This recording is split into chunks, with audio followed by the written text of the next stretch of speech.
Hey guys, I just wanted to say um, happy Thanksgiving to all my American viewers.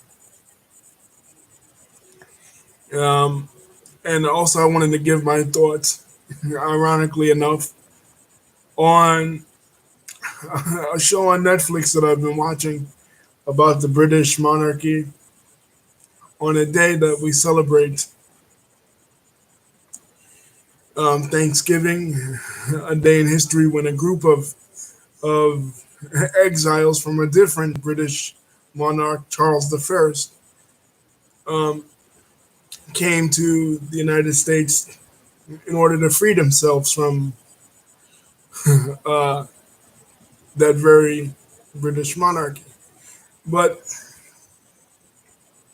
this video is about the Netflix series The Crown, and the the main antagonist and the main character of the show is Queen Elizabeth II, and it kind of shows the kind of see, and this is about season 4.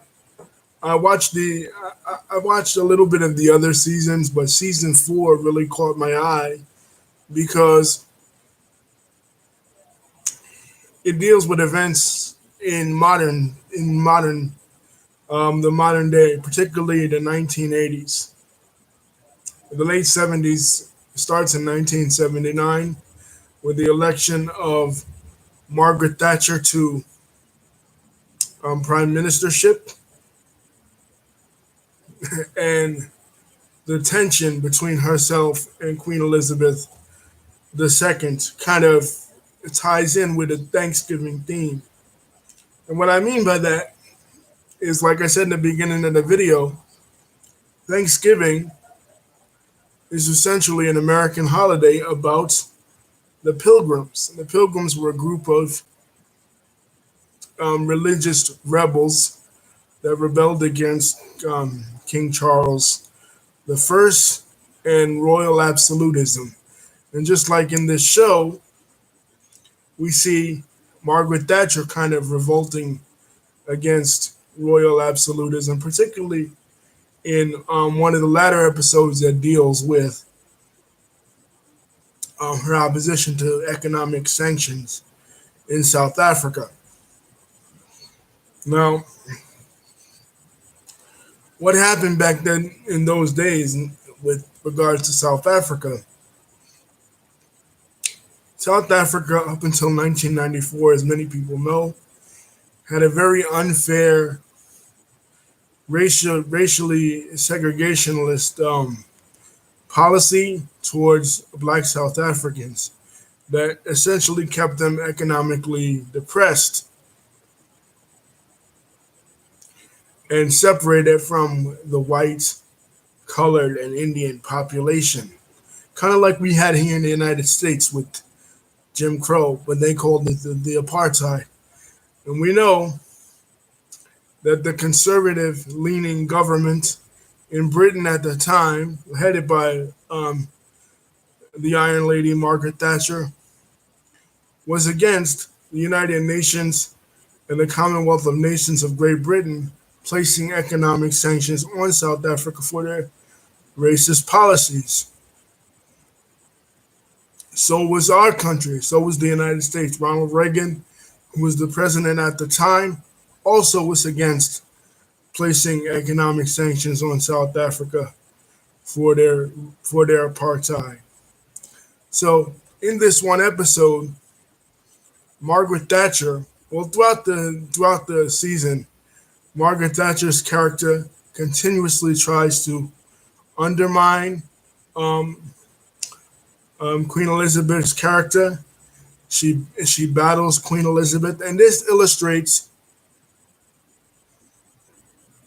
something that has occurred within the history of the United Kingdom. Throughout the history of the United Kingdom, the push and pull of between monarchy, which is the office of the kings and the queens, and the actual democratically elected governments of parliaments and the prime minister. And we see this throughout the entire series, but particularly in season 4, because for the first time ever, Britain is headed by two women, both a female prime minister and a female, of course, a female queen. So they're kind of always butting heads.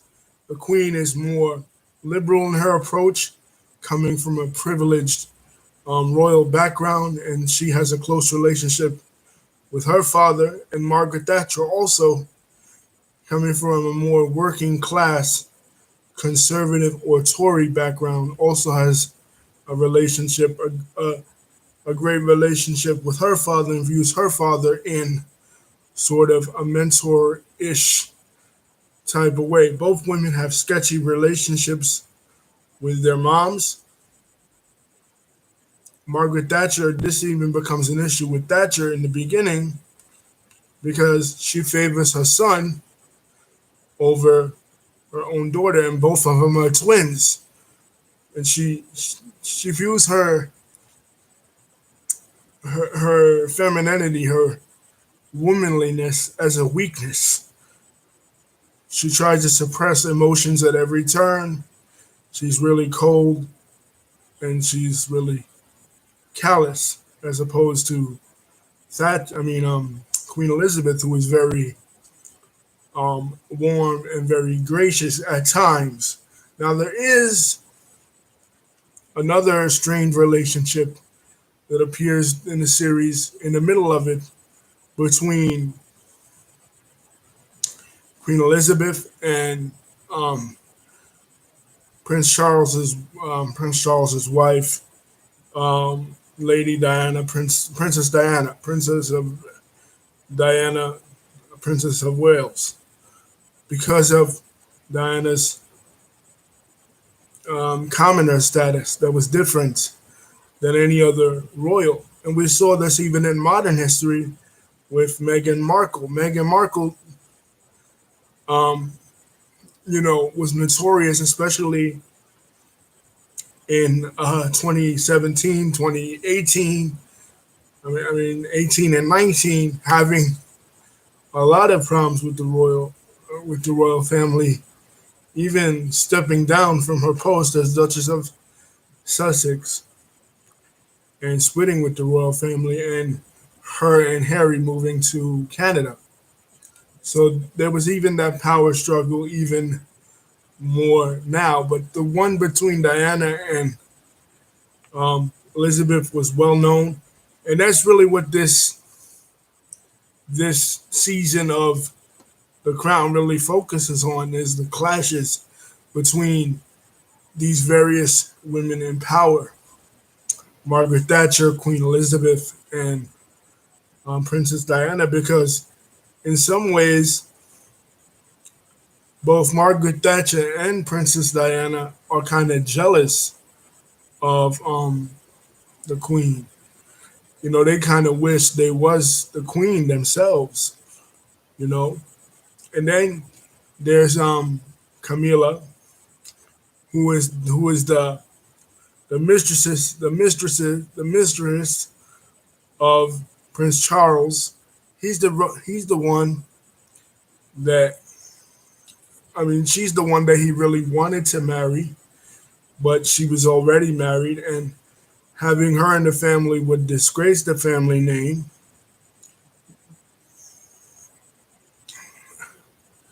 And they didn't really want that. They wasn't really cool with that.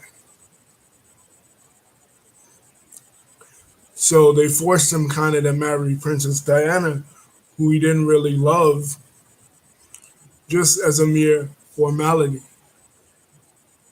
to protect the crown. And there's one episode where it shows that there were people in the royal family that were actually um, mentally disabled, that were put into institutions and orphanage homes because of protecting the image of the freaking royal family. So they had all these rules and they had all these prescriptions and they had all these formalities that common people like Princess Diana couldn't even deal with. And then plus you had the other backdrop, like I said, between representative government embodied by Margaret Thatcher and Parliament and the monarchy, which is embodied by Queen Elizabeth, which is kind of a central struggle that goes on in the backdrop of the Thanksgiving story, which is why, again, several centuries before that, though, the 1620s, why the Pilgrims actually left England first to go to Holland and then to come to Massachusetts, because you had King Charles the First, who was imposing the conservative, the conservative, which we saw as the moderates, will of the crown, which is the head of the Church of England, on these pilgrims that were way more religious, and they just didn't want to deal with that, so they went. William Bradford and a group of them went, like I said, first to Holland, which was always Holland was always, the Netherlands was always a bastion of liberty and personal freedom. Even to this day, one of the few countries to permit marijuana use legally. So they went first to Holland. When they couldn't really get along in Holland, they came to Massachusetts in 1625. But the backdrop of it is something that is similarly dealt with in The Crown. It's like, how far should a monarchy go before they limit representative government, and how far can representative government go in their overreach against monarchy and tradition? And you really see this illustrated, just like in the Thanksgiving story. You see it illustrated on this show as well. It's like Thatcher, and even earlier seasons with Winston Churchill, and in the first season that I watched a few episodes, got halfway through it. You see Winston Churchill want to make certain laws and certain prescriptions, but he really can't. He's limited by the crown, just like with the Pilgrim. But instead of leaving a mass exodus to a different country, they stay there and they operate within that system.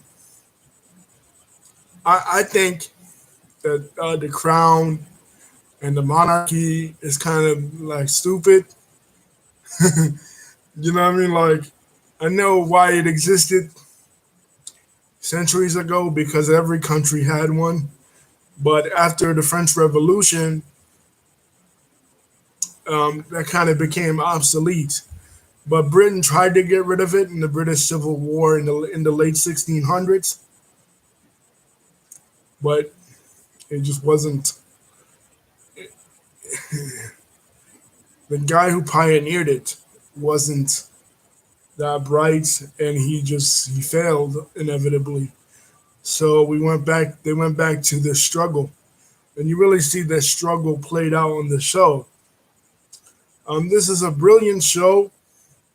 You want to understand the nature of British politics and what really goes on, like with the office of the Queen, because a lot of people don't really understand the dynamics of how, and I didn't really either.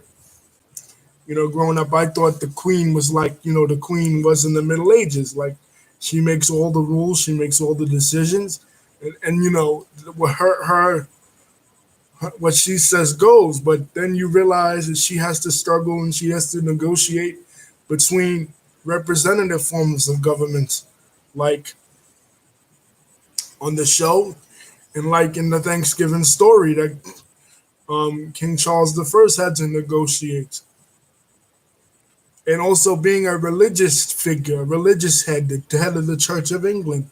As many people know, the Church of England in 1534 under King Henry VIII separated from the main church that was the predominant church in the Western world, the Catholic Church, and it became its own religious institution, the Church of England, or the Anglican Church, or as we call it here in the United States, the Episcopalian Church. And she, the Queen, is the head of this church. So she functions as a religious figure, as a moderating influence against extremists like the Pilgrims or political extremists like Margaret Thatcher on the show, who wanted to enact such conservative politics, such conservative policies that her actions resulted in mass unemployment in the 1980s. So the Queen had to step in on the show, just like she had to in real life, and just like King Charles I had to step in Thanksgiving story as a moderating influence against this swing towards extremism. And that's the sense I got from what the monarchy serves in England as a moderating influence. See, here in the United States, we look at the story of the first Thanksgiving, and we say, well, they were heroic people, the Pilgrims, escaping religious persecution, putting aside,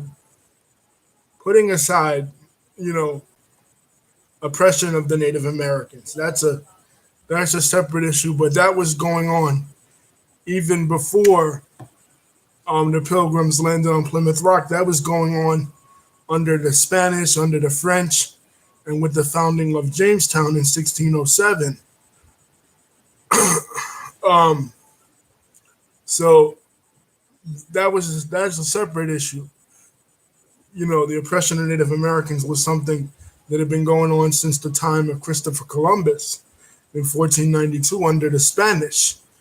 But unlike the Spanish, you know, Britain already had a Magna Carta that was signed in 1215. Britain already had a Bill of Rights that was signed in the 17th century. So monarchy was already limited in Britain in ways that it wasn't limited in Spain until the 20th century. So, but also a downside to Britain's policy under the first Elizabeth I, the Virgin Queen, whom Virginia is named for, by the way. Under her influence, unlike the Spanish Queen Isabella, she didn't respect the rights of Native Americans. She didn't, and Queen James didn't, and none of the other kings and queens that came after, up until the American Revolution, ever respected the rights of Native American citizens. And the American government later, after even Abraham Lincoln and other types of liberal presidents, didn't respect it. But aside from that, what this show that takes place in the 20th century, the 1980s, with this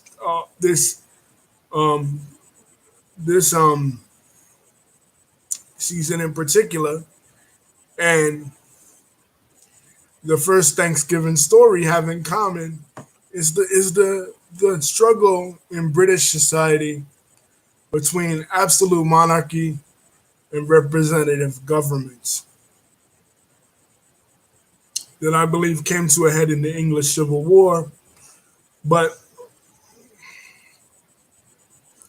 it really wasn't solved in the English Civil War. It continued to raged on and continued to rage on even to this day, even with um, Meghan Markle. And also recently too, Meghan Markle came out and said that in her second pregnancy, she suffered a miscarriage. And one of the reasons I believe that she suffered this miscarriage was because of the stress put on her by people like the royal family. She was forced to conform to this outdated, insignificant, um, formulaic bullshit that I believe me as an American, I have a certain, I have an admiration for it because of how it's connected to history and the history of Western civilization. But I would never say that I am a monarchist because I believe this puts and this just shows it. It puts undue stress on the society and on the people. And if something continuously happens throughout history, like the clash between the monarchism as embodied in the crown and representative governments, and puts a personal stress on people like Princess Diana and Princess Meghan, maybe this thing should be done away with. Not to mention the pressure that it puts on the British taxpayer.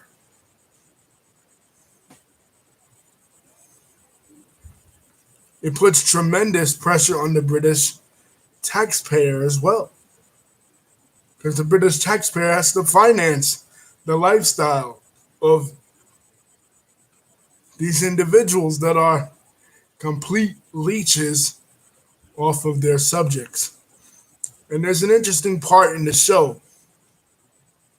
There's this part where this gentleman, and it's based on a true story, that he broke into Buckingham Palace twice. His name is Mr. Fagan, I think Michael Fagan.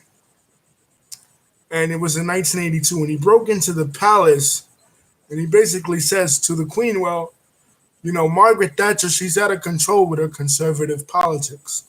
She's out of control with her neoliberal economic politics, similar to the ones that Ronald Reagan had here in the United States around the same time period. And um, he says, why don't you do something about it? And basically, she says there's nothing she can do that's out of her hands. So my whole thing is, if you can't even protect the rights of your citizens from a tyrannical elected government, what the good are you? It's just a formality. It's like having the Pope. you know, you know what I mean? And I don't mean to offend, you know, anyone's religious sensibilities, but that's just how I see it. You know what I mean? Like, if you can't protect your own family from shame and ridicule, and you put undue stress on your own family, and you put undue stress on your subjects, then what's the point of having you? Maybe the even though they were religious fanatics and racists, maybe the Pilgrims were onto something, and the American revolutionaries who were later inspired by them were onto something and doing away with this baseless, outdated, antiquated office of the Queen and King. You know, and I believe as you watch this show on Netflix, this will perfectly illustrate why we should be happy in the United States that we don't have such a thing. It does serve a purpose to an extent. Like I said, it's a moderating influence, but an opposing party could also be a moderating influence in certain instances. You don't need a queen or a king as a moderating influence. A written constitution like we have, as opposed to uh, um, a common law constitution that they have, could serve as a moderating influence as well. And that was one of the things that the Pilgrims and the first Thanksgiving improved upon was they created the Mayflower Compact, which was a legal document as opposed to this kind of shifting and changing of formalities that we see in the show and that we see in the British Crown. That can give a lot of people headaches. And as we see with Meghan Markle, even cause you to have a miscarriage in your pregnancy. Anyway, guys, peace. The Crown and the story of the first Thanksgiving kind of tie in politically as well as current events that are currently going on. But I recommend this show. John Lithgow, who is famous for his portrayal on Third Rock from the Sun, is in the first season of this show as Winston Churchill. And he is great. And he kind of shows the difference, even though they were both conservatives, between himself and Margaret Thatcher on the show. And the one that the scene that everyone is talking about is Princess Diana dancing to Uptown Girls, which I love. I remember when Princess Diana died in 1997. I was in camp at that time when I heard about the news. And it was the outpouring of love that was tied to her as being the people's princess. They don't really show this because the season ends when she's about to go to New York, but there's a famous incident in her life where she did go to New York and she visited patients affected by HIV and AIDS in the hospital, and she was seen hugging them and everything. And a lot of people in this country were really against her because the New York Post called her the welfare queen and everything. And understandably so. Like I said, America's history is rooted in anti-monarchical feelings, but she really represented a down-to-earth view, much like Princess Meghan represents a down-to-earth outside of view of them. And it really puts a good face on an otherwise vicious and cruel family that I believe the House of Windsor and all the British monarchs really were. There were some worse than others. Edward I, who's the character depicted in Braveheart, was one of the worst. Charles I, who's the guy behind the first Thanksgiving story, and Queen Elizabeth the first, another Queen Victoria. Well, thing about Queen Victoria, she's really been portrayed as a really benevolent figure as it relates to India. But she was just as imperialistic as anybody. Why she's portrayed as such a great figure in the English-speaking world is because it was under her rule that Britain became a power of global dominance, which relates to this show too, because it was under the rule of Queen Elizabeth II that Britain starts to decline in influence, and we see this on the show. We see Ireland rebelling. We see Gibraltar rebelling. We see various African nations in India start to fall away from British influence, and you see the British royals kind of lamenting about the loss of their influence, particularly Philip, lamenting and feeling sorrowful and feeling mournful about the loss of